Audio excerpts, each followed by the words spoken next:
The United States, and I say this to you as an economist, for the first time in a century, the United States has a real, serious economic competitor. You know, World War I ended that issue. The United States emerged top of the heap. The two potential challengers, Britain and Germany, had defeated themselves in that war. They were no match. The Japanese tried a little bit. They came too little, too late, and they were wiped out in World War II. And the United States, top of the pile, top of the heap. The Soviet Union, whatever you think of it, was never an economic competitor of the United States. Much too poor, much too underdeveloped. They couldn't do it. They never could. And nobody who's ever been involved in real economic history would imagine. But that is no longer true. I am not arguing for or against, but the People's Republic of China is a new, real phenomena for the United States. It's a new competitor. Americans cannot get their heads around it. I understand it. Nobody wants to live in the empire when it's declining. It's a lot of fun when it's going up. It is not a lot of fun when it comes down. It's like certain drugs. Very different experience going up and coming down. Let me give you just a couple of examples so you understand. One of the most important economic tools in the world today is rapid trains. Trains that go a couple hundred miles an hour, that cut down the time to go from one city to another for a person or for cargo.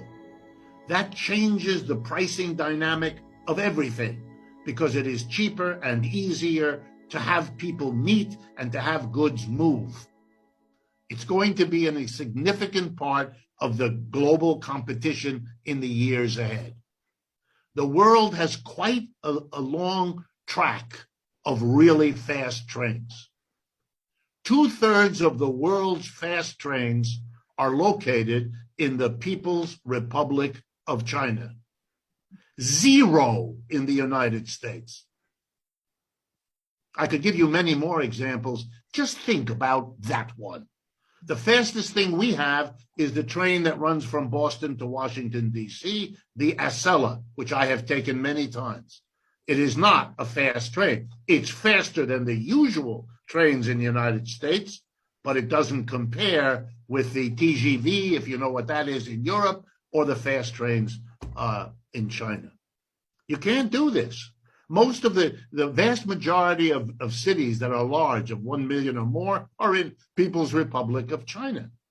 They keep building cities before they move the people in, so that the cities are rationally organized in relationship to the transportation, in relationship to the different neighborhoods and different kinds of work that people have. The whole urban reality is fundamentally different and organized. The Chinese have a government that mobilizes public and private capitalism, public and private enterprises to achieve priority goals. Here are the 3 goals they've achieved you might want to think about. Number 1, growth in total output, called GDP. How fast does the growth in the total output of goods and services, how fast does it grow? For the last 25 years, the average annual growth of GDP in China has been between 6 and 9%. Over the exact same 25 years, the annual average growth of GDP in the United States has been between 2 and 3%. Do you understand the Chinese, for a quarter of a century, have produced economic growth 3 times as fast as the United States? Of course they're catching up. Of course, simply drawing the line of the graph means that before this decade is over, the largest economy in the world will be China, not the United States. Okay? Here's the second priority, real wages. What happens to the average wage in money that a Chinese worker is paid relative to the prices he or she has to pay at the store? That's what we call the real wage. the money wage adjusted for the cost of living. In the United States, over the last 25 years, the real wage has moved very, very little, less than 0.5% per year. We have a stagnant real wage. By the way, that's one of the reasons the white male working class is as upset as it is.